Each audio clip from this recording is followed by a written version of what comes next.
어머니가 저를 찾으려고 베트남까지 가셨다고요? 리는 떨리는 손으로 상자 속 낡은 사진을 들어 올렸습니다. 사진 속에는 어린 자신과 시어머니, 그리고 낯선 여성이 함께 서 있었습니다.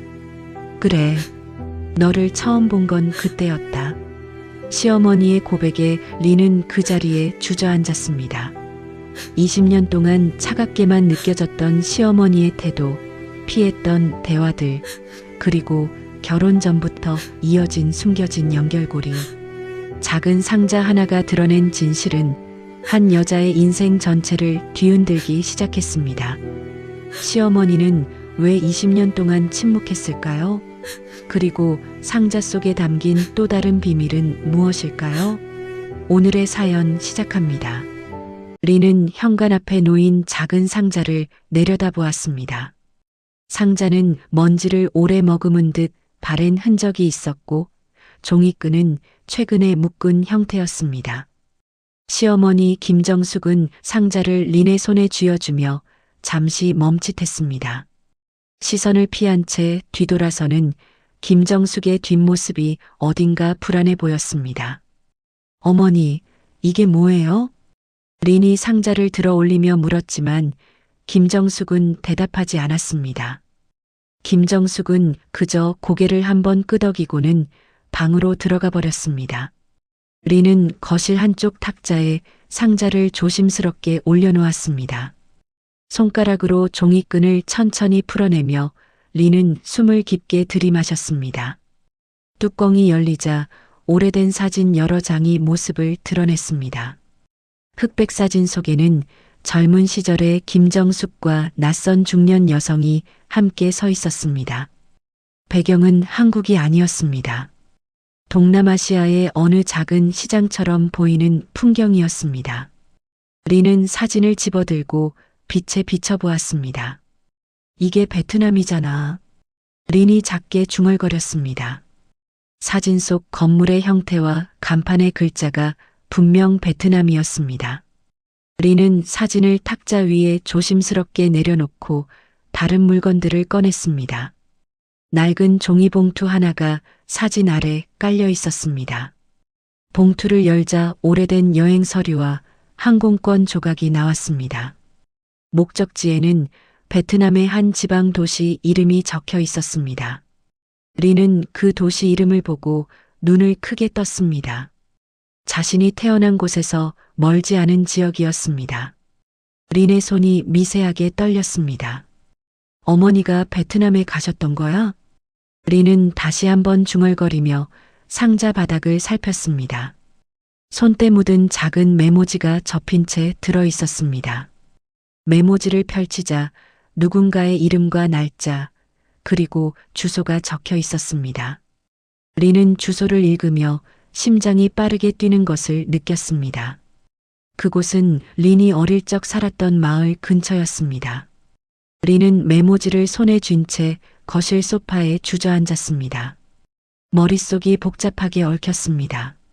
시어머니가 왜 베트남에 갔는지, 왜 이 물건들을 지금 건넸는지 도무지 이해할 수 없었습니다.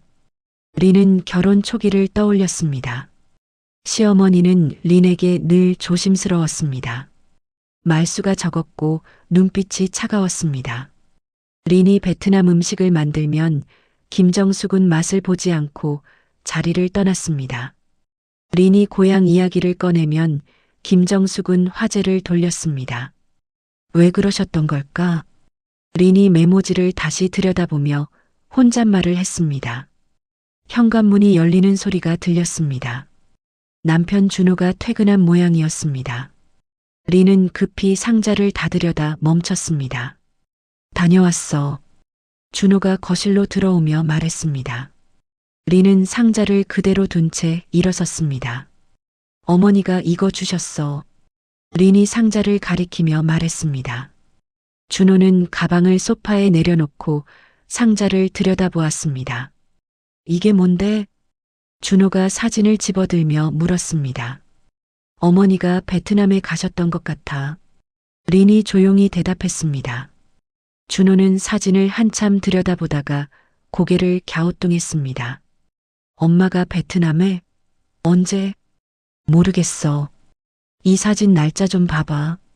린이 사진을 뒤집어 준호에게 건넸습니다. 사진 뒷면에는 희미한 글씨로 날짜가 적혀 있었습니다. 준호는 눈을 가늘게 뜨고 날짜를 읽었습니다. 이게 내가 태어나기 전이네. 준호가 놀란 표정으로 말했습니다. 그럼 우리 결혼하기 훨씬 전이잖아. 린이 항공권 조각을 집어들며 말했습니다. 준호는 항공권을 보고는 입을 다물었습니다. 두 사람은 잠시 말없이 서로를 바라보았습니다. 엄마한테 물어봐야겠어.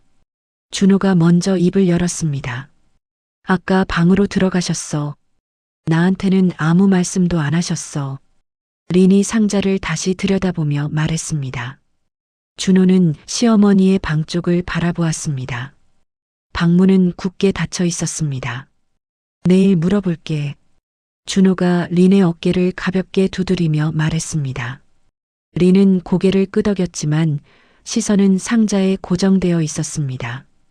상자 속 물건들이 자꾸만 린을 불러들이는 것 같았습니다. 밤이 깊어졌습니다.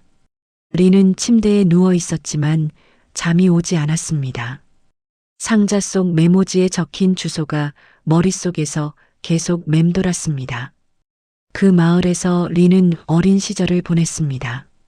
지진이 있었던 그해 린의 가족은 뿔뿔이 흩어졌습니다. 왜 어머니가 그곳을 알고 계셨을까? 린이 천장을 바라보며 작게 속삭였습니다. 옆에서 준호의 고른 숨소리가 들렸습니다. 린은 몸을 돌려 창밖을 바라보았습니다. 달빛이 커튼 사이로 스며들어 방 안을 희미하게 밝혔습니다. 린은 상자가 단순한 유품이 아니라는 것을 직감했습니다.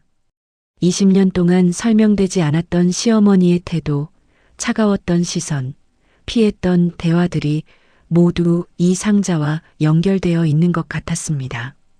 린은 눈을 감았습니다. 내일 아침 시어머니에게 직접 물어봐야겠다고 다짐했습니다. 아침 식탁은 유난히 조용했습니다. 린은 김정숙 맞은편에 앉아 국그릇을 들었다 내려놓기를 반복했습니다. 김정숙은 밥을 천천히 떠먹으며 시선을 식탁 위에만 고정했습니다. 준호는 두 사람 사이의 긴장감을 느끼며 숟가락질을 멈췄습니다. 어머니, 린이 조심스럽게 입을 열었습니다. 왜? 김정숙이 짧게 대답했습니다. 어제 주신 상자요.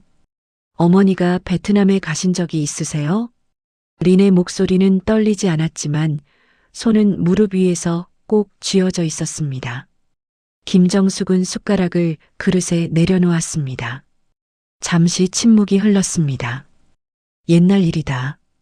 김정숙이 낮은 목소리로 말했습니다. 언제요? 왜 가셨어요? 린이 몸을 앞으로 기울이며 물었습니다. 김정숙은 린을 바라보지 않고 창밖을 응시했습니다. 지금 물어서 뭐하냐? 다 지나간 일인데. 김정숙이 자리에서 일어섰습니다. 어머니, 그 사진 속 주소가 제가 살던 마을 근처예요. 린이 급하게 말했습니다. 김정숙의 발걸음이 멈췄습니다. 등을 돌린 채로 김정숙은 한동안 움직이지 않았습니다. 엄마, 준호가 조심스럽게 불렀습니다. 말씀 좀 해주세요. 김정숙은 천천히 고개를 돌렸습니다. 얼굴에는 복잡한 감정이 스쳐 지나갔습니다. 너한테 할 말이 있으면 내가 먼저 했겠지. 김정숙이 린을 바라보며 말했습니다. 그리고는 부엌을 나가버렸습니다. 린은 식탁에 앉은 채 고개를 떨어뜨렸습니다. 준호는 린의 손을 잡았습니다. 시간을 좀 들여야 할 것 같아.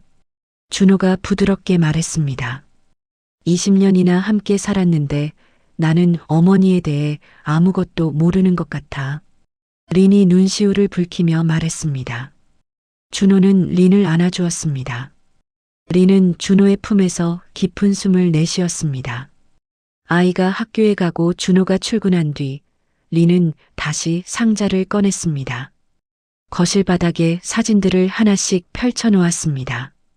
사진마다 배경이 달랐지만 모두 베트남의 풍경이었습니다. 시장, 작은 건물, 흙길, 그리고 아이들이 보이는 사진도 있었습니다. 린은 사진 속 아이들을 자세히 들여다보았습니다. 한 아이의 얼굴이 어딘가 익숙했습니다. 린은 사진을 눈앞에 가까이 가져갔습니다. 심장이 빠르게 뛰기 시작했습니다. 설마, 린이 숨을 멈췄습니다. 사진 속 아이의 옷차림과 배경이 린의 어린 시절 기억과 겹쳤습니다. 린은 급히 일어나 방으로 달려갔습니다. 서랍 깊숙이 보관해둔 낡은 앨범을 꺼냈습니다. 앨범을 펼치자 어린 시절 린의 사진이 나왔습니다. 린은 앨범의 사진과 상자 속 사진을 나란히 놓았습니다. 배경의 건물 모양이 같았습니다. 린의 손이 떨렸습니다. 어머니가 나를 알고 계셨던 거야? 린이 떨리는 목소리로 중얼거렸습니다. 린은 다시 상자를 뒤졌습니다. 종이봉투 안에 더 많은 서류가 있었습니다. 낡은 수첩 하나가 봉투 바닥에 깔려 있었습니다. 수첩을 펼치자 김정숙의 필체로 날짜와 장소가 빼곡히 적혀 있었습니다. 린은 수첩의 첫 페이지부터 천천히 읽어 내려갔습니다. 베트남 지방 도시 이름과 함께 방문 목적이 짧게 기록돼 있었습니다. 아이들 확인, 보건소 방문, 마을 책임자 면담. 린은 다음 페이지로 넘겼습니다. 두 번째 방문, 지진 피해 지역 조사, 명단 확보. 린의 눈이 명단이라는 단어에 멈췄습니다. 수첩 뒷장에는 아이들의 이름이 적혀 있었습니다. 린은 명단을 하나씩 읽어 내려갔습니다. 그리고 자신의 이름을 발견했습니다. 이게 무슨... 린이 수첩을 떨어뜨렸습니다. 수첩은 바닥에 떨어져 펼쳐진 채로 누웠습니다. 린은 그 자리에 주저앉았습니다. 머릿속이 하얗게 변했습니다.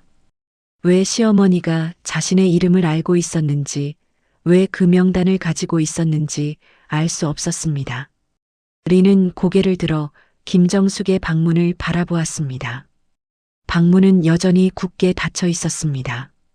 린은 수첩을 다시 집어들고 일어섰습니다. 김정숙의 방문 앞에 섰습니다. 노크를 하려다 손을 멈췄습니다. 문 안쪽에서 작은 소리가 들렸습니다. 어머니. 린이 문을 두드리며 불렀습니다. 안에서 움직이는 소리가 들렸지만 대답은 없었습니다. 어머니, 이거 좀 보셔야 해요. 린이 수첩을 손에 쥔 채 말했습니다. 잠시 후 문이 천천히 열렸습니다. 김정숙이 문틈으로 얼굴을 내밀었습니다. 뭐? 김정숙의 목소리는 평소보다 낮았습니다. 이 수첩에 제 이름이 있어요. 린이 수첩을 펼쳐 보이며 말했습니다. 김정숙은 수첩을 잠깐 내려다보았습니다. 그리고는 린의 얼굴을 천천히 올려다보았습니다. 그래서 김정숙이 무표정하게 말했습니다. 왜요? 왜 제 이름을 알고 계셨어요? 제가 어렸을 때 어머니를 만난 적이 있어요? 린의 목소리가 높아졌습니다. 김정숙은 문을 더 열고 방에서 나왔습니다. 린과 마주 섰습니다. 너를 찾으려고 갔었다. 김정숙이 짧게 말했습니다. 린은 눈을 크게 떴습니다. 저를요? 왜요? 나중에 알게 될 거다. 김정숙이 수첩을 린의 손에서 가져갔습니다. 지금 말씀해 주세요. 린이 김정숙의 팔을 잡으며 애원했습니다. 김정숙은 린의 손을 천천히 떼어냈습니다.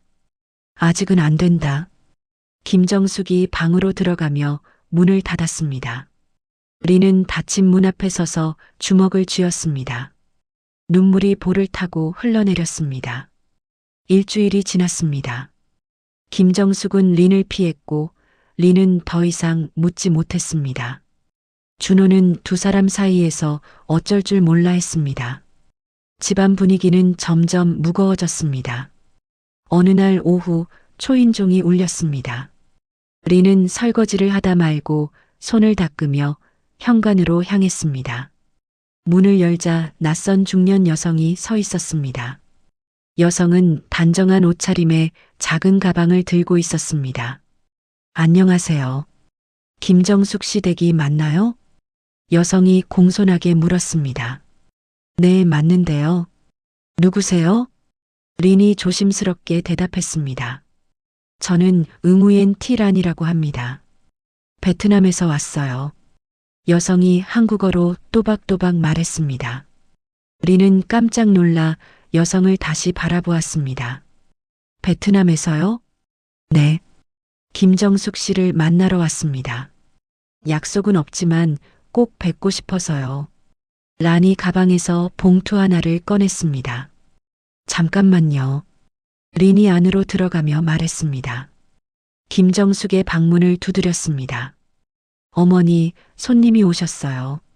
린이 문 밖에서 말했습니다. 누군데? 김정숙의 목소리가 들렸습니다. 베트남에서 오셨대요. 응우옌 티란이라는 분이요. 린의 말에 방 안이 조용해졌습니다. 잠시 후 문이 열렸습니다. 김정숙의 얼굴은 창백했습니다. 란이 왔다고? 김정숙이 떨리는 목소리로 물었습니다. 네. 현관에 계세요. 린이 대답했습니다. 김정숙은 급히 현관으로 향했습니다. 린도 뒤따라갔습니다. 현관에 선 란을 본 김정숙은 그 자리에 멈춰 섰습니다. 란도 김정숙을 보자 눈시울이 붉어졌습니다. 정숙 언니. 란이 먼저 입을 열었습니다. 란. 어떻게? 김정숙이 말을 잇지 못했습니다. 뵙고 싶었어요. 편지로만 연락하다가 직접 와야겠다 싶었어요. 란이 봉투를 내밀며 말했습니다. 김정숙은 봉투를 받아들었습니다. 손이 떨렸습니다. 들어와. 김정숙이 란을 안으로 안내했습니다. 린은 두 사람을 바라보며 거실로 따라갔습니다. 란은 소파에 앉았고 김정숙은 그 맞은편에 자리했습니다. 린은 주방에서 차를 준비하며 두 사람의 대화에 귀를 기울였습니다. 언니, 제가 약속드린 대로 가져왔어요. 란이 가방에서 서류 몇 장을 꺼냈습니다. 이게 뭐야?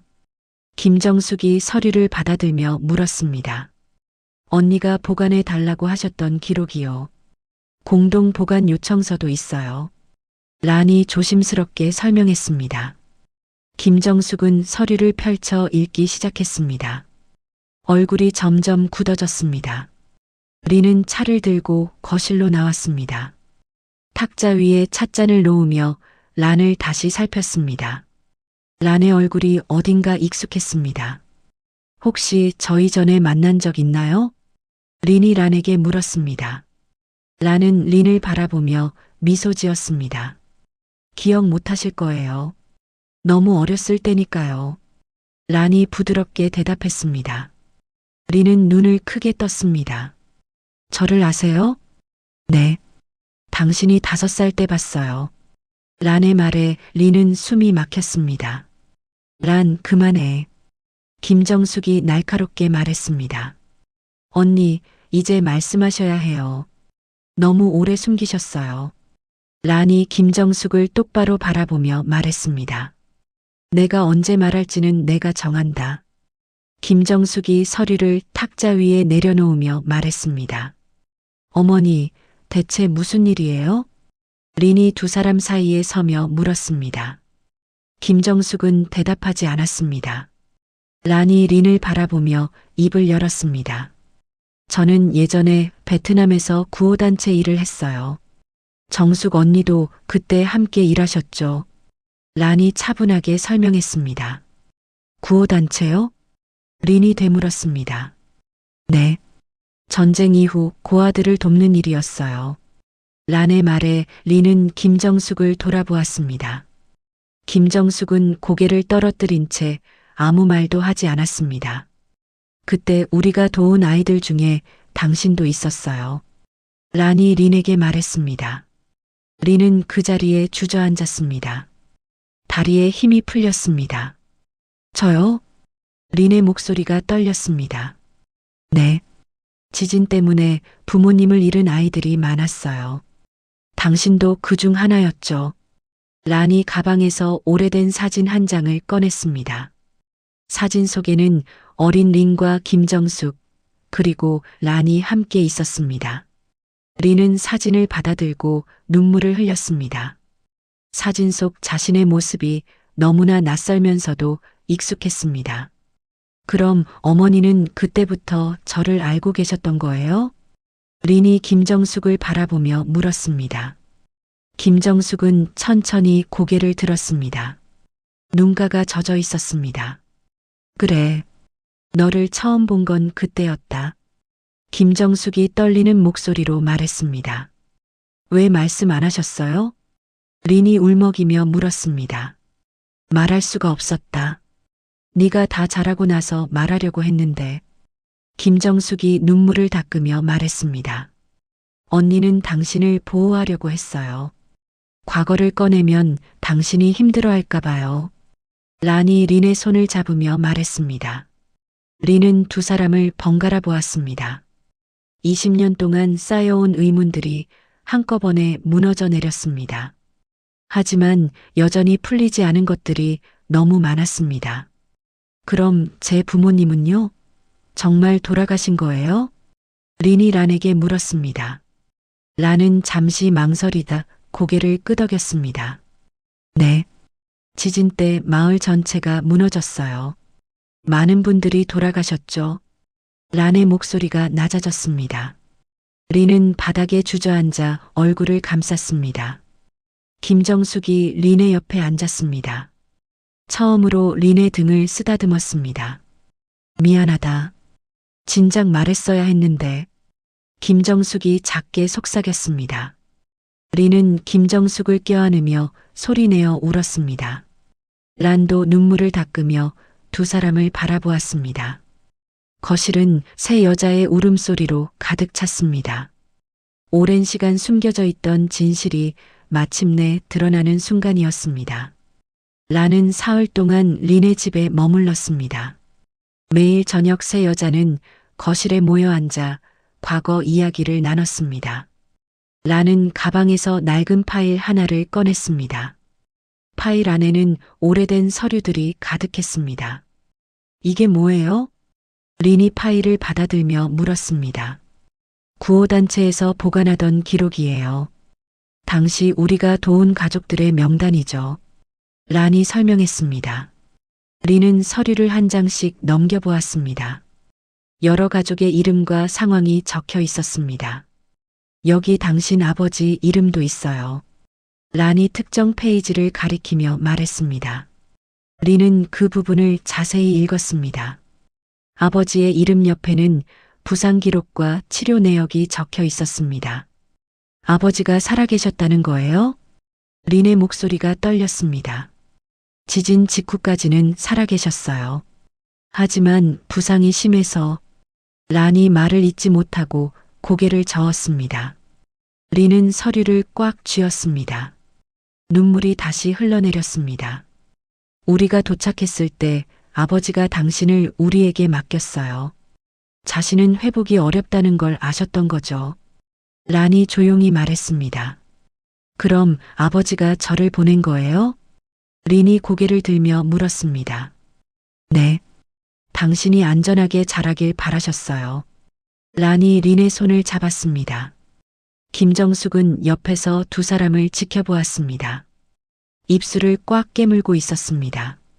정숙 언니가 당신을 특별히 돌봤어요. 다른 아이들도 많았지만 언니는 당신만 계속 찾았죠. 란이 김정숙을 바라보며 말했습니다. 왜요? 왜 저만요? 린이 김정숙에게 물었습니다. 김정숙은 한참을 침묵하다 입을 열었습니다. 너의 아버지가 마지막으로 한 말 때문이었다. 김정숙의 목소리는 떨렸습니다. 무슨 말씀을요? 부탁한다고 했다. 딸을 꼭 지켜달라고. 김정숙이 눈을 감으며 말했습니다. 그래서 어머니가 저를 한국까지 데려오신 거예요? 린이 놀라며 물었습니다. 그건 아니다. 나는 단지 네가 안전한 곳에 입양되길 바랐을 뿐이야. 김정숙이 고개를 저었습니다.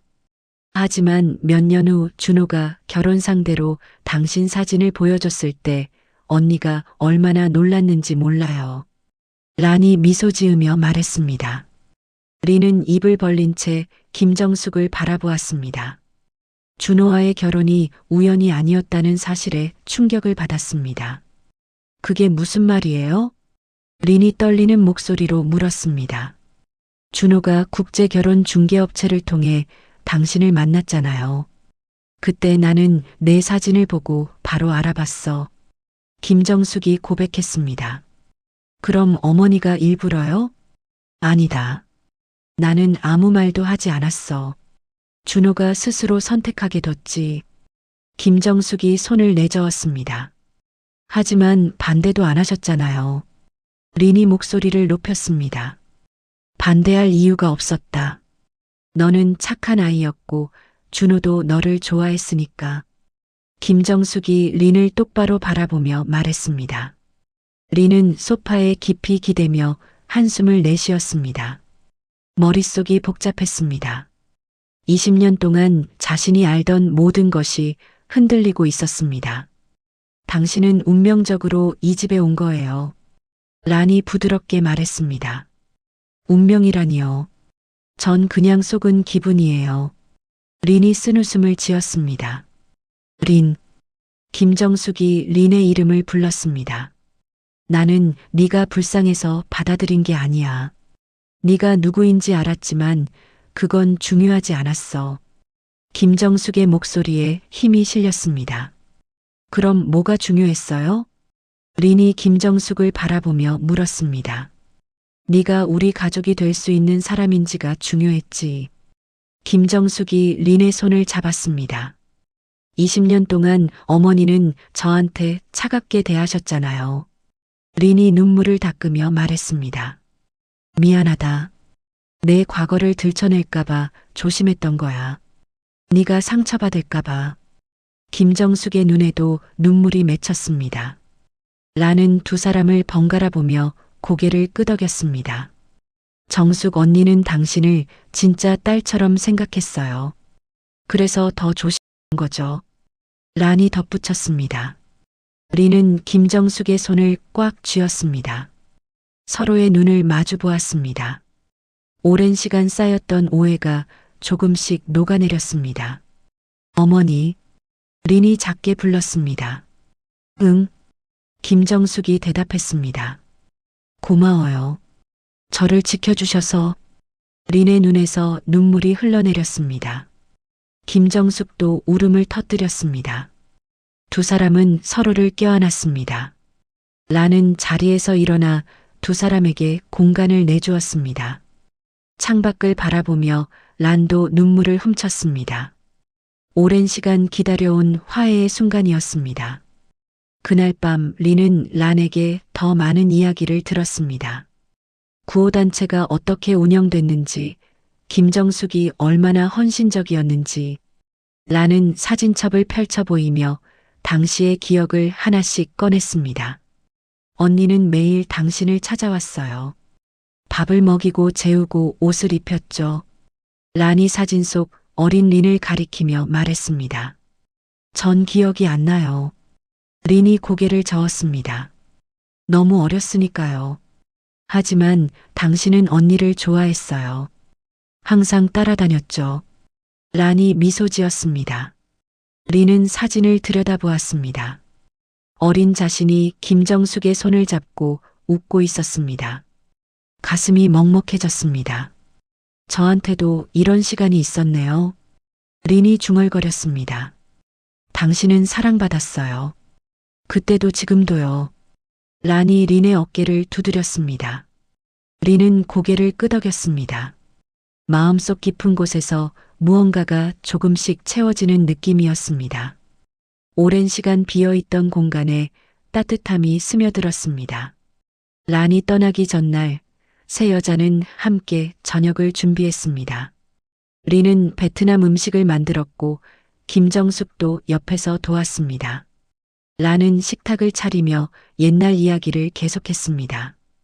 이제 당신도 뿌리를 찾았으니 마음이 편해지겠죠. 란이 린에게 말했습니다. 네. 오랫동안 궁금했던 것들이 풀렸어요. 린이 고개를 끄덕이며 대답했습니다. 식사 시간 내내 웃음소리가 끊이지 않았습니다. 준호도 퇴근 후 합류해 란의 이야기에 귀 기울였습니다. 가족은 오랜만에 평온한 시간을 보냈습니다. 란이 떠난 후 집안은 조용했지만 따뜻했습니다. 린은 김정숙과 함께 상자 속 물건들을 정리했습니다. 사진 한 장 한 장에 담긴 이야기를 나누며 시간을 보냈습니다. 김정숙은 예전보다 말이 많아졌습니다. 이 사진은 네가 처음 밥을 혼자 먹던 날이야. 김정숙이 사진을 가리키며 말했습니다. 제가 이렇게 작았어요? 린이 사진 속 어린 자신을 보며 웃었습니다. 그때 넌 밥보다 숟가락을 더 좋아했지. 계속 두드리면서 놀았어. 김정숙도 미소를 지었습니다. 린은 김정숙의 얼굴을 바라보았습니다. 주름이 깊어진 얼굴이었지만 눈빛은 따뜻했습니다. 어머니, 그동안 많이 힘드셨죠? 린이 조심스럽게 물었습니다. 힘들다기보다 조심스러웠지. 네가 과거를 알게 되면 어떻게 될까 봐. 김정숙이 사진을 내려놓으며 말했습니다. 이제는 괜찮아요. 알게 돼서 오히려 다행이에요. 린이 김정숙의 손을 잡았습니다. 두 사람은 한동안 말없이 앉아 있었습니다. 창밖으로 봄바람이 불어왔습니다. 커튼이 살랑거렸습니다. 준호는 어머니와 아내의 관계가 좋아진 것을 보며 안도했습니다. 저녁 식사 시간에는 세 사람이 함께 웃으며 이야기를 나눴습니다. 아이도 집안 분위기가 밝아진 것을 느끼며 행복해했습니다. 엄마, 할머니랑 요즘 사이 좋아졌어요. 아이가 린에게 말했습니다. 그래. 할머니랑 엄마가 예전부터 알던 사이였대. 린이 아이의 머리를 쓰다듬으며 말했습니다. 진짜요? 신기하다. 아이가 눈을 반짝이며 말했습니다. 김정숙은 손주를 무릎에 앉히고 옛날 이야기를 들려주었습니다. 베트남의 풍경, 구호단체에서 만난 사람들, 어린 린의 모습. 아이는 할머니의 이야기에 빠져들었습니다. 어느 날 오후 린은 란이 남긴 서류를 다시 꺼냈습니다. 아직 확인하지 못한 문서들이 몇 장 남아 있었습니다. 서류를 펼치자 구호단체의 활동 보고서가 나왔습니다. 보고서에는 당시 도움받은 가족들의 후원 내역이 적혀 있었습니다. 린은 자신의 이름을 찾아 페이지를 넘겼습니다. 그리고 한 줄의 기록을 발견했습니다. 린, 김정숙 개인 후원. 매월 지원 지속. 린은 눈을 크게 떴습니다. 김정숙이 자신을 개인적으로 후원했다는 내용이었습니다. 날짜를 확인하자 린이 입양된 이후에도 후원이 계속됐습니다. 어머니, 린이 거실로 나가며 김정숙을 불렀습니다. 왜? 김정숙이 뜨개질을 하다 고개를 들었습니다. 이거 보세요. 린이 서류를 내밀었습니다. 김정숙은 서류를 받아들고 잠시 읽었습니다. 표정이 굳어졌습니다. 란이 이것까지 줬구나. 김정숙이 작게 중얼거렸습니다. 어머니가 저를 계속 후원하셨어요? 린이 물었습니다. 그래. 네가 잘 지내는지 확인하고 싶었어. 김정숙이 고개를 끄덕였습니다. 입양된 후에도요? 내 소식을 듣고 싶었다. 건강한지, 학교는 잘 다니는지. 김정숙의 목소리가 낮아졌습니다. 린은 김정숙의 옆에 앉았습니다. 가슴이 뜨거워졌습니다. 어머니는 정말. 린이 말을 잇지 못하고 김정숙을 껴안았습니다. 김정숙도 린을 안아주었습니다. 그날 저녁 가족은 함께 오래된 앨범을 정리했습니다. 김정숙이 베트남에서 찍은 사진들과 린의 어린 시절 사진을 한 앨범에 모았습니다. 준호는 사진마다 날짜와 설명을 적었습니다. 아이는 옆에서 사진을 보며 질문을 쏟아냈습니다. 할머니, 이 사람은 누구예요? 아이가 한 사진을 가리키며 물었습니다. 란 이모야. 할머니 친구지. 김정숙이 대답했습니다. 란 이모 다시 올 거예요? 그럼. 곧 또 올 거야. 김정숙이 아이의 머리를 쓰다듬었습니다. 앨범 정리가 끝날 무렵 김정숙이 갑자기 기침을 했습니다. 한 번, 두 번 기침이 멈추지 않았습니다. 린이 급히 물을 가져왔습니다. 어머니, 괜찮으세요? 린이 김정숙의 등을 두드리며 물었습니다. 괜찮아. 목이 좀 간질간질해서. 김정숙이 물을 마시며 말했습니다. 하지만 기침은 쉽게 가라앉지 않았습니다.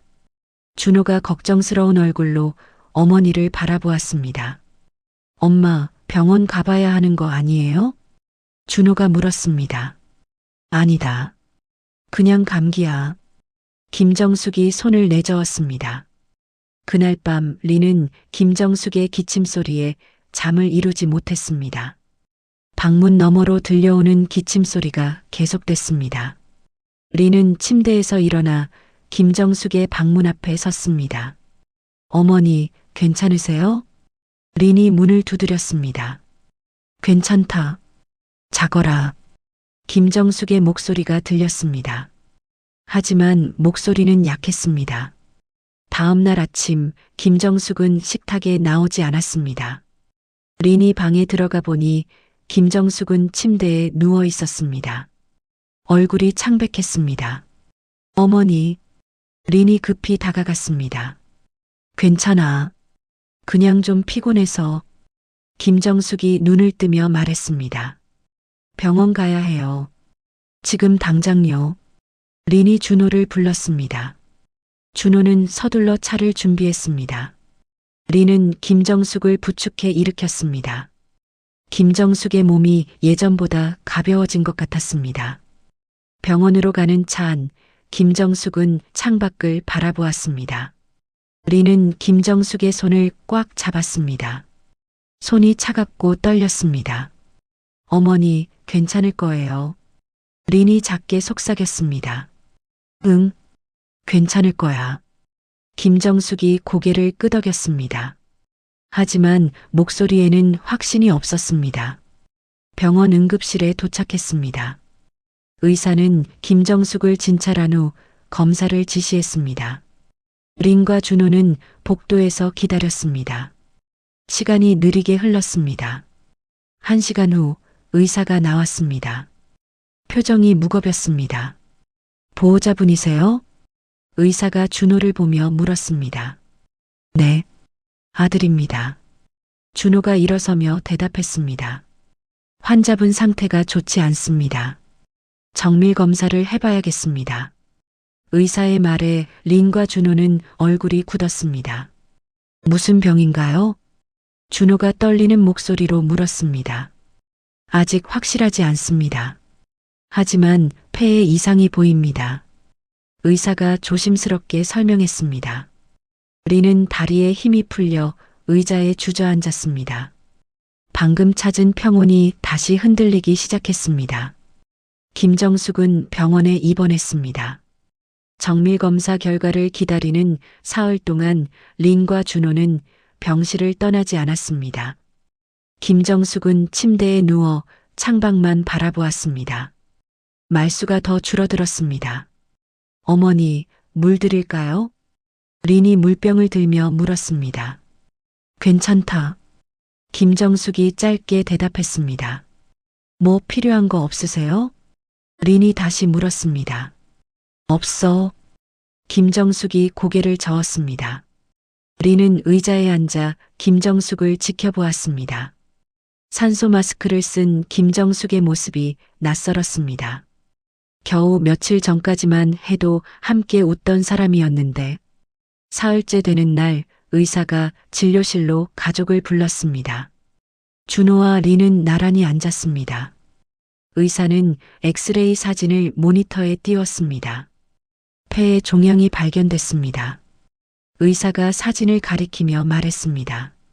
종양이요? 준호가 놀라며 되물었습니다. 네. 크기가 작지 않습니다. 조직 검사를 해봐야 정확히 알 수 있지만 의사가 말을 멈췄습니다.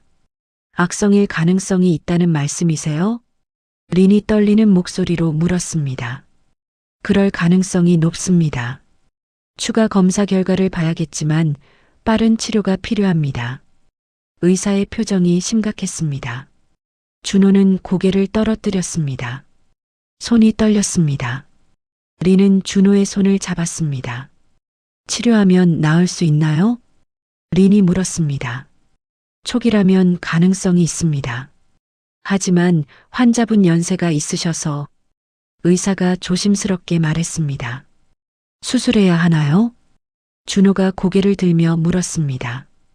항암 치료와 수술을 병행해야 할 것 같습니다. 정확한 치료 계획은 조직 검사 후에 세우겠습니다.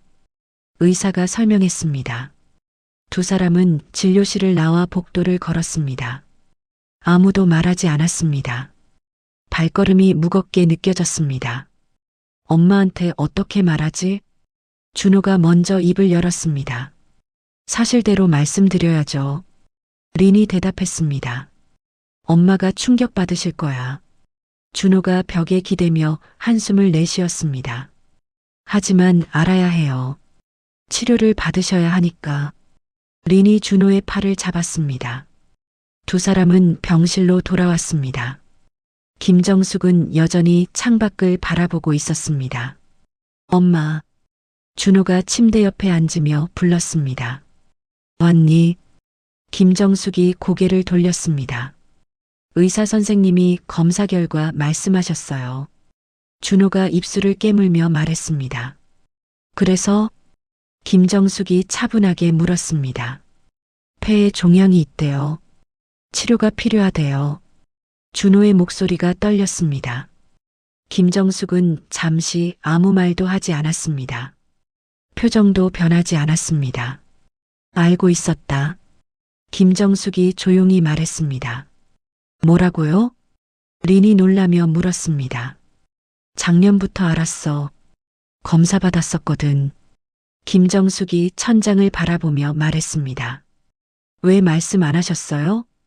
준호가 목소리를 높였습니다. 말해봤자 걱정만 시킬 것 같아서. 김정숙이 고개를 저었습니다. 그래도 가족인데요. 준호가 눈물을 참으며 말했습니다. 미안하다. 너희한테 짐 되고 싶지 않았어. 김정숙이 준호의 손을 잡았습니다. 린은 침대 반대편에 앉아 김정숙의 다른 손을 잡았습니다. 세 사람은 말없이 서로를 바라보았습니다. 어머니, 치료 받으셔야 해요. 우리가 함께 있을게요. 린이 눈물을 흘리며 말했습니다. 응, 치료받을게. 김정숙이 고개를 끄덕였습니다. 그날 밤 준호는 병원 복도를 오가며 전화 통화를 했습니다. 보험회사, 회사 상사, 친척들에게 상황을 알렸습니다. 목소리는 점점 지쳐갔습니다.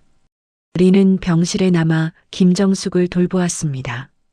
김정숙은 잠들지 못하고 천장을 바라보았습니다. 어머니, 린이 조용히 불렀습니다. 응, 무서우세요? 린의 질문에 김정숙은 고개를 돌렸습니다. 무섭지. 하지만 어쩔 수 없잖니. 김정숙이 쓴웃음을 지었습니다. 저희가 옆에 있어요. 혼자가 아니에요. 린이 김정숙의 손을 꽉 쥐었습니다. 고맙다.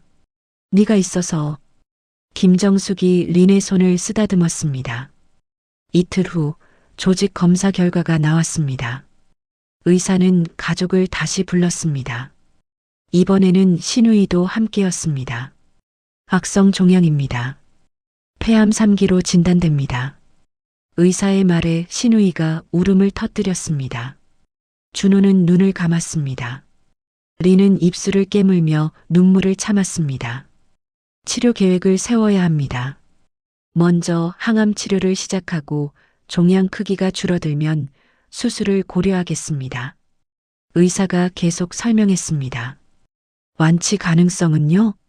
준호가 물었습니다. 3기이기 때문에 쉽지 않습니다.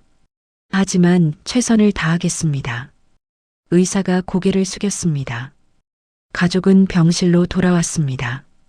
김정숙은 결과를 이미 예상했다는 듯 침착했습니다. 언제부터 치료 시작하나? 김정숙이 준호에게 물었습니다. 다음 주부터래요. 준호가 대답했습니다. 알았다. 김정숙이 고개를 끄덕였습니다. 신우이는 침대 옆에서 계속 울었습니다. 김정숙은 딸의 머리를 쓰다듬었습니다. 울지 마라. 엄마 아직 안 죽어. 김정숙이 농담처럼 말했습니다. 하지만 아무도 웃지 못했습니다. 그날 저녁 리는 집으로 돌아가 아이를 돌보았습니다. 아이는 할머니가 언제 오냐고 물었습니다. 할머니 좀 아프셔. 병원에서 치료받고 계셔. 린이 아이를 안으며 말했습니다. 많이 아파요? 아이가 걱정스러운 얼굴로 물었습니다. 응, 좀 아프셔. 그래서 우리가 할머니 많이 응원해 드려야 해. 린이 아이의 머리를 쓰다듬었습니다. 할머니한테 편지 쓸래요. 아이가 책상으로 달려갔습니다. 린은 아이가 편지를 쓰는 모습을 바라보았습니다. 눈물이 다시 흘러내렸습니다. 방금 찾은 행복이 너무 빨리 흔들렸습니다. 린은 상자를 다시 꺼냈습니다. 사진들을 하나씩 들여다보았습니다. 김정숙의 젊은 모습이 사진마다 있었습니다. 웃고 있는 얼굴, 아이들을 안고 있는 모습, 구호품을 나눠주는 장면. 어머니, 이겨내셔야 해요. 린이 사진을 가슴에 안으며 중얼거렸습니다. 밤이 깊어졌습니다. 병원에서 준호가 전화했습니다. 엄마가 자꾸 너 찾아. 준호의 목소리가 들렸습니다. 지금 갈게. 린이 재킷을 입으며 대답했습니다. 이웃집에 아이를 맡기고 린은 병원으로 달려갔습니다. 병실 문을 열자 김정숙이 누워 있었습니다. 눈은 떠 있었지만 초점이 흐렸습니다. 어머니, 린이 침대로 다가갔습니다. 린아, 김정숙이 작게 불렀습니다. 네, 왔어요. 린이 김정숙의 손을 잡았습니다. 미안하다. 이제야 편하게 대했는데. 김정숙의 목소리가 약했습니다. 무슨 말씀이세요? 우리 오래오래 함께 있을 거예요. 린이 눈물을 닦으며 말했습니다. 김정숙은 린의 손을 꽉 쥐었습니다. 두 사람은 말없이 서로를 바라보았습니다. 복도에서 의료진의 발소리가 들렸습니다. 밤은 길고 고요했습니다. 항암 치료가 시작됐습니다. 김정숙은 매주 병원에 입원해 치료를 받았습니다. 머리카락이 빠지기 시작했고 얼굴은 더 야위었습니다. 하지만 김정숙은 약한 모습을 보이지 않으려 애썼습니다. 오늘은 괜찮네. 어제보다 낫다. 김정숙이 침대에 앉으며 말했습니다. 정말요? 다행이에요. 린이 죽그릇을 들고 다가왔습니다. 응, 밥도 좀 먹을 수 있을 것 같아. 김정숙이 숟가락을 들었습니다. 린은 김정숙이 한 숟가락씩 떠먹는 모습을 지켜보았습니다. 느리지만 끝까지 먹는 모습에 가슴이 뭉클했습니다. 치료 3주차가 지날 무렵 준호는 회사와 병원을 오가며 지쳐갔습니다. 얼굴에는 수염이 자랐고 눈 밑에는 다크서클이 짙어졌습니다. 여보, 오늘은 내가 있을게. 당신은 집에 가서 쉬어. 린이 준호의 어깨를 주무르며 말했습니다. 괜찮아.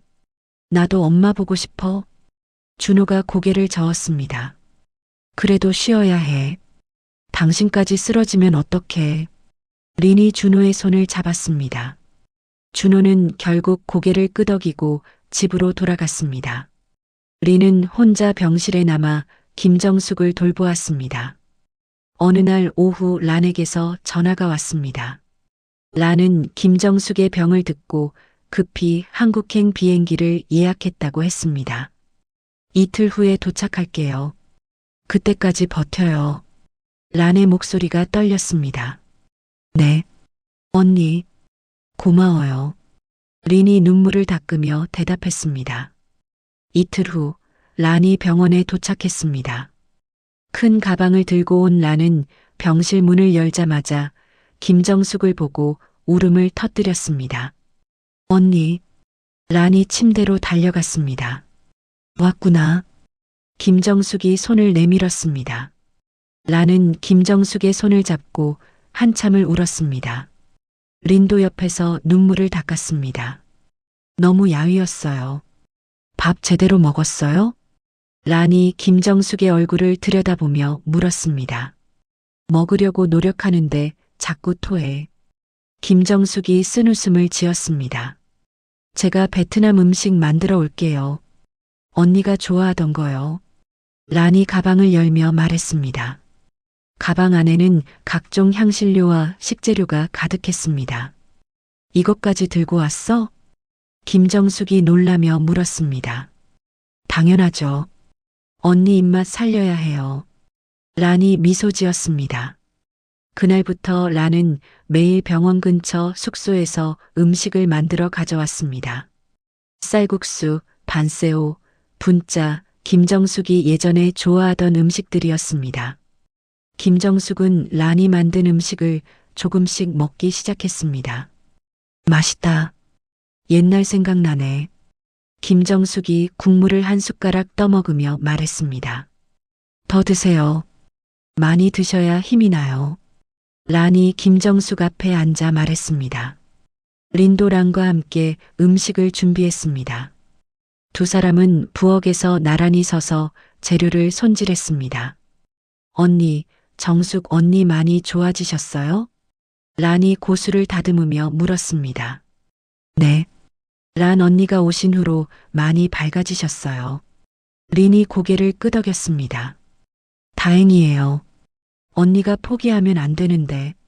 란이 한숨을 내쉬었습니다. 어머니는 강한 분이에요. 꼭 이겨내실 거예요. 린이 확신에 찬 목소리로 말했습니다. 치료 5주차가 되자 의사가 중간 검사를 지시했습니다. 엑스레이와 CT 촬영이 다시 진행됐습니다. 가족은 복도에서 결과를 기다렸습니다. 1시간 후 의사가 나왔습니다. 이번에는 표정이 조금 밝았습니다. 종양 크기가 줄었습니다.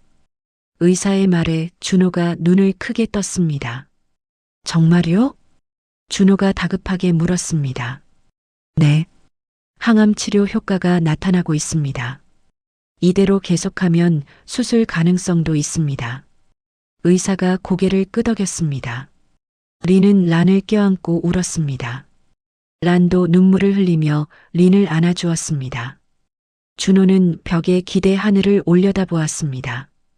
병실로 돌아가 김정숙에게 소식을 전했습니다. 김정숙은 눈을 감고 깊은 숨을 내쉬었습니다.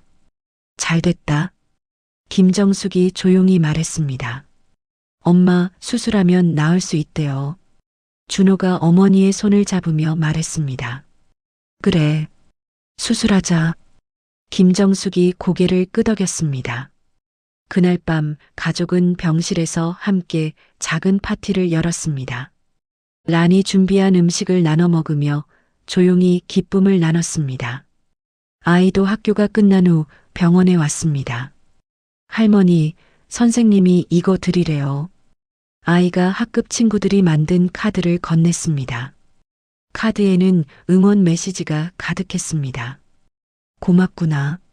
김정숙이 카드를 받아들고 눈시울을 붉혔습니다. 할머니, 빨리 나으셔야 해요. 우리 같이 놀러 가기로 했잖아요.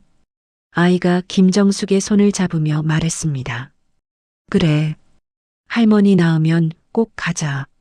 김정숙이 아이를 안아주었습니다. 란은 병실 한쪽에서 그 모습을 지켜보며 미소 지었습니다. 린도 옆에 서서 가족의 모습을 바라보았습니다. 따뜻한 공기가 병실을 채웠습니다. 2주 후 수술 날짜가 잡혔습니다. 의사는 종양 제거 수술을 진행하기로 했습니다.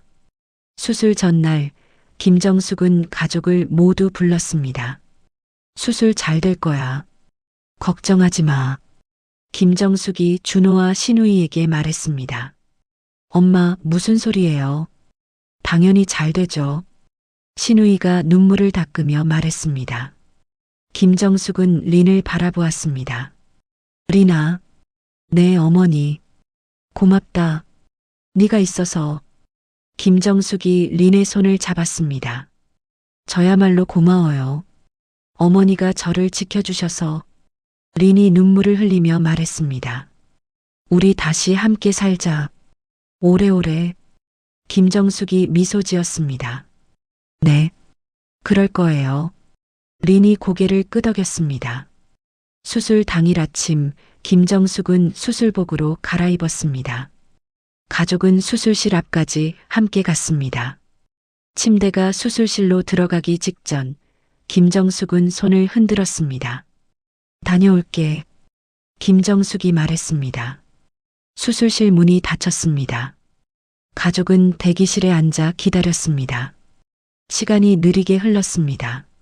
란은 묵주를 꺼내 기도했습니다. 린도 옆에 앉아 두 손을 모았습니다. 준호는 복도를 오가며 초조하게 시계를 확인했습니다. 4시간이 지났습니다. 수술실 문이 열리고 의사가 나왔습니다. 마스크를 벗은 의사의 얼굴에는 미소가 있었습니다. 수술 성공했습니다. 의사의 말에 가족은 서로를 껴안았습니다. 눈물과 안도의 한숨이 섞였습니다. 종양을 깨끗이 제거했습니다. 회복만 잘 되면 큰 문제 없을 겁니다. 의사가 설명을 이어갔습니다. 정말 감사합니다. 준호가 의사에게 고개를 숙였습니다. 김정숙은 회복실로 옮겨졌습니다. 아직 마취에서 깨어나지 않았지만 얼굴은 평온해 보였습니다. 린은 침대 옆에 앉아 김정숙의 손을 잡았습니다. 어머니, 잘하셨어요. 이제 괜찮아요. 린이 작게 속삭였습니다. 저녁 무렵 김정숙이 눈을 떴습니다. 흐릿한 시선으로 주변을 둘러보았습니다. 엄마. 준호가 다가가며 불렀습니다. 끝났니? 김정숙이 약한 목소리로 물었습니다. 네. 수술 잘 됐어요. 린이 대답했습니다. 김정숙은 천천히 미소 지었습니다. 그리고 다시 눈을 감았습니다. 평화로운 얼굴이었습니다. 가족은 그 모습을 지켜보며 안도했습니다. 긴 터널 끝에 빛이 보이기 시작했습니다. 한 달이 지났습니다. 김정숙은 퇴원했고 집에서 회복 중이었습니다. 머리카락이 조금씩 다시 자라기 시작했습니다. 걷는 속도는 느렸지만 표정은 밝았습니다. 오늘은 거실까지 혼자 걸어왔어. 김정숙이 소파에 앉으며 말했습니다. 정말요? 대단하세요. 린이 무릎 담요를 덮어주며 말했습니다. 매일 조금씩 나아지는 것 같아. 김정숙이 창밖을 바라보며 말했습니다. 란은 한 달 더 머물다가 베트남으로 돌아갔습니다. 떠나기 전날 란은 린과 김정숙에게 작은 선물을 남겼습니다. 베트남 전통 자수가 놓인 손수건이었습니다. 이거 우리 엄마가 만드셨던 거예요. 언니들이 가지세요. 란이 손수건을 건네며 말했습니다. 란아, 이런 귀한 걸. 김정숙이 손수건을 받으며 말했습니다. 언니들이 더 귀해요. 꼭 건강하게 지내요. 란이 두 사람을 껴안았습니다. 공항까지 배웅을 나간 린은 란이 보안 검색대로 들어갈 때까지 손을 흔들었습니다. 란도 뒤돌아보며 계속 손을 흔들었습니다. 두 사람의 눈에는 눈물이 가득했습니다. 집으로 돌아온 린은 상자를 다시 꺼냈습니다. 이제는 상자가 두렵지 않았습니다. 오히려 따뜻한 기억들로 가득 찬 보물 같았습니다.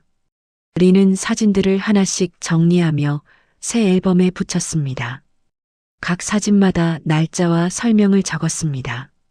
김정숙도 옆에 앉아 기억을 떠올리며 도와주었습니다. 이 사진은 네가 처음 걸음마를 했을 때야. 김정숙이 한 사진을 가리키며 말했습니다. 정말요? 어디서요? 린이 사진을 자세히 들여다보았습니다. 구호소 마당에서. 네가 내 손을 잡고 걸었지. 김정숙이 미소 지었습니다. 그때 어머니가 얼마나 기뻐하셨는지 몰라. 란한테 자랑하느라 난리였어. 김정숙이 웃으며 말했습니다. 린도 웃음을 터뜨렸습니다. 두 사람은 오래된 사진들을 보며 함께 웃고 때로는 눈시울을 붉혔습니다. 어느 날 저녁 준호가 가족회의를 열자고 했습니다. 식탁에 둘러앉은 가족 앞에서 준호는 봉투 하나를 꺼냈습니다. 이게 뭐야? 김정숙이 물었습니다. 여행 계획서예요. 준호가 봉투를 열며 말했습니다. 여행? 린이 놀라며 되물었습니다. 네. 엄마 건강도 많이 좋아지셨고 우리 가족 여행 가면 좋을 것 같아서요. 준호가 사진들을 꺼내 보였습니다. 베트남 풍경 사진들이었습니다. 베트남이요? 린이 눈을 크게 떴습니다. 응. 린이 고향도 가보고 엄마가 활동했던 곳도 둘러보면 좋을 것 같아서 준호가 설명했습니다. 김정숙은 사진을 들여다보다 고개를 끄덕였습니다. 좋은 생각이다. 김정숙이 말했습니다. 정말 가도 돼요? 린이 설레는 표정으로 물었습니다. 당연하지. 우리 가족 모두 함께 가는 거야. 준호가 아이의 머리를 쓰다듬으며 말했습니다. 와, 베트남 가는 거예요? 아이가 자리에서 벌떡 일어나며 소리쳤습니다. 가족은 함께 웃었습니다. 오랜만에 집안이 밝은 웃음소리로 가득 찼습니다. 한 달 후 가족은 베트남행 비행기에 올랐습니다. 김정숙은 창가 자리에 앉아 구름을 바라보았습니다. 린은 옆에 앉아 어머니의 손을 잡았습니다. 어머니, 괜찮으세요? 린이 물었습니다. 응, 좋다. 김정숙이 미소 지었습니다. 비행기가 베트남 공항에 착륙했습니다. 문을 나서자 따뜻한 바람이 얼굴을 스쳤습니다. 린은 깊게 숨을 들이마셨습니다. 고향의 냄새가 났습니다. 란이 공항에서 가족을 기다리고 있었습니다. 란은 손을 흔들며 달려왔습니다. 잘 왔어요. 란이 린을 껴안았습니다. 언니, 린도 란을 꽉 안았습니다. 가족은 란의 안내로 린이 태어난 마을로 향했습니다. 차창 밖으로 펼쳐지는 풍경을 보며 린은 어린 시절을 떠올렸습니다. 흐릿했던 기억들이 조금씩 선명해졌습니다. 마을에 도착하자 보건소 직원이 나와 있었습니다. 린을 기억하는 사람이었습니다. 린, 정말 당신이 맞네요. 직원이 린의 손을 잡으며 말했습니다. 기억해 주셔서 감사해요. 린이 고개를 숙였습니다. 직원은 가족을 마을 곳곳으로 안내했습니다. 옛날 구호소가 있던 자리, 린이 살았던 집터, 김정숙이 머물렀던 숙소, 모든 곳이 이제는 새 건물로 바뀌어 있었지만 흔적은 남아 있었습니다. 여기가 우리가 처음 만난 곳이야. 김정숙이 한 건물 앞에 서서 말했습니다. 이 건물이요? 린이 물었습니다. 응. 지금은 다시 지어졌지만 예전에는 작은 창고였어. 김정숙이 건물을 올려다보며 말했습니다. 린은 건물을 바라보며 상상했습니다. 어린 자신이 김정숙을 처음 만났던 순간을 어떤 표정이었을까, 무슨 말을 했을까? 엄마가 무서웠어요? 린이 김정숙에게 물었습니다. 처음엔 그랬지. 낯선 사람이었으니까. 하지만 금방 익숙해졌어. 김정숙이 웃으며 말했습니다. 내가 어머니를 좋아했다고 란 언니가 그랬어요. 린이 말했습니다. 그래. 네가 매일 내 뒤만 졸졸 따라다녔지. 김정숙이 린의 어깨를 토닥였습니다. 저녁에는 란의 집에서 식사를 했습니다. 란의 가족들도 함께 모여 베트남 전통 요리를 준비했습니다. 식탁은 음식으로 가득 찼습니다. 많이 드세요. 제가 직접 만들었어요. 란의 어머니가 김정숙에게 말했습니다. 고맙습니다. 김정숙이 공손하게 인사했습니다. 식사 후 가족은 란의 집 마당에 앉아 이야기를 나눴습니다. 아이는 란의 조카들과 뛰어놀았습니다. 웃음소리가 마당 가득 울렸습니다. 엄마, 행복해요? 준호가 김정숙에게 물었습니다. 응, 정말 행복하다. 김정숙이 고개를 끄덕였습니다.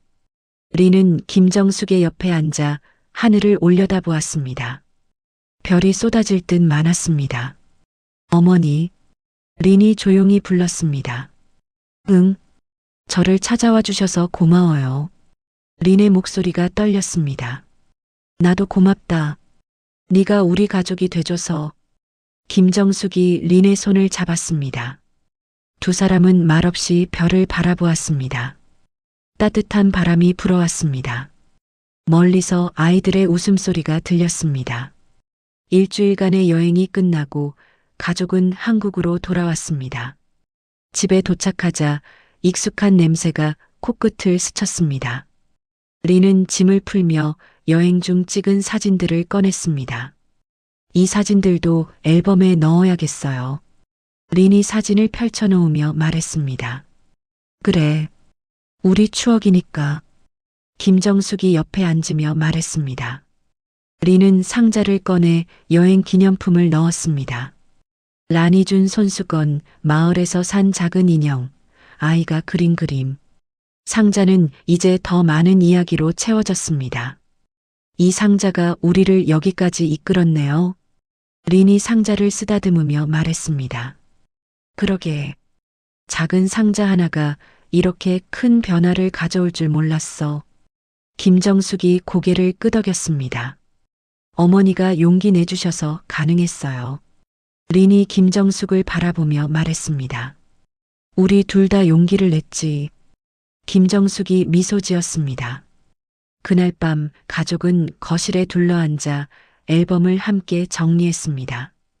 오래된 사진과 새로운 사진이 한 권의 책에 모였습니다. 과거와 현재가 연결됐습니다. 이제 우리 이야기가 완성됐네요. 준호가 앨범을 덮으며 말했습니다. 아니야. 이제 시작이지. 김정숙이 말했습니다. 맞아요. 우리 앞으로 더 많은 이야기를 만들어야죠. 린이 웃으며 말했습니다. 아이는 앨범을 안고 자신의 방으로 갔습니다. 준호는 설거지를 하러 부엌으로 향했습니다. 린과 김정숙은 거실에 남아 마주 앉았습니다. 어머니, 아프지 마세요. 린이 김정숙의 손을 잡으며 말했습니다. 노력할게. 너희 곁에 오래 있고 싶으니까. 김정숙이 린의 손을 꽉 쥐었습니다. 약속이에요. 린이 새끼손가락을 내밀었습니다. 김정숙도 새끼손가락을 걸었습니다. 두 사람은 웃으며 손가락을 흔들었습니다. 창밖으로 달빛이 들어왔습니다. 거실은 평화로웠습니다. 작은 상자에서 시작된 이야기는 이렇게 새로운 장을 열었습니다. 린은 상자를 선반 위에 올려놓았습니다. 상자는 이제 비밀이 아니라 사랑의 증거였습니다. 20년 동안 숨겨졌던 진실은 가족을 더 단단하게 만들었습니다. 김정숙은 소파에 기대 눈을 감았습니다. 얼굴에는 평온한 미소가 떠올랐습니다. 린은 담요를 덮어주고 조용히 자리를 떠났습니다. 집은 고요했지만 따뜻했습니다. 과거의 상처는 치유됐고 미래의 희망이 자라나고 있었습니다. 작은 상자 하나가 만들어낸 기적이었습니다. 밤은 깊어갔지만 아무도 외롭지 않았습니다. 가족은 서로를 지켜주는 든든한 울타리가 되어 있었습니다. 상자 속 비밀은 이제 모두의 보물이 되었습니다. 린은 침대에 누워 천장을 바라보았습니다. 마음이 편안했습니다. 오랜 시간 찾아 헤맸던 답을 드디어 찾은 기분이었습니다. 베개 밑에 놓인 란의 손수건을 꺼내 들었습니다. 손수건에는 작은 새 한 마리가 수놓아져 있었습니다. 자유롭게 날아가는 새였습니다. 나도 이제 자유로워졌어. 린이 작게 속삭였습니다. 눈을 감자 평화가 찾아왔습니다. 꿈속에서 린은 어린 시절의 자신을 만났습니다. 어린 린은 웃고 있었습니다. 김정숙의 손을 잡고 행복하게 웃고 있었습니다. 아침 햇살이 커튼 사이로 스며들었습니다. 새로운 하루가 시작됐습니다. 가족은 각자의 방에서 평온한 숨소리를 내며 잠들어 있었습니다. 작은 상자는 선반 위에서 조용히 빛나고 있었습니다. 클로징 멘트. 작은 상자 하나에서 시작된 이야기는 결국 한 가족의 상처를 치유하고 새로운 시작을 만들어냈습니다. 20년 동안 숨겨졌던 진실은 처음엔 고통스러웠지만 그 진실이 결국 린과 시어머니를 더 가까이 이어주었습니다. 때로는 침묵이 사랑의 방식일 수도 있다는 것, 그리고 용기 내어 진실을 마주할 때 비로소 진짜 가족이 될 수 있다는 것을 이 이야기는 보여줍니다. 시어머니의 비밀은 보호였고 린의 용서는 사랑이었습니다. 과거의 상처를 딛고 함께 미래를 향해 나아가는 이들의 모습에서 가족이란 피보다 더 깊은 무언가로 연결된다는 진리를 다시 한번 느낄 수 있었습니다. 여러분 곁에도 아직 열지 못한 작은 상자가 있지 않으신가요? 용기 내어 그 상자를 여는 순간 예상치 못한 치유와 화해가 찾아올지도 모릅니다. 이야기를 끝까지 들어주신 분이 계시다면 잘 들었다고 댓글 하나만 남겨주세요. 감사합니다.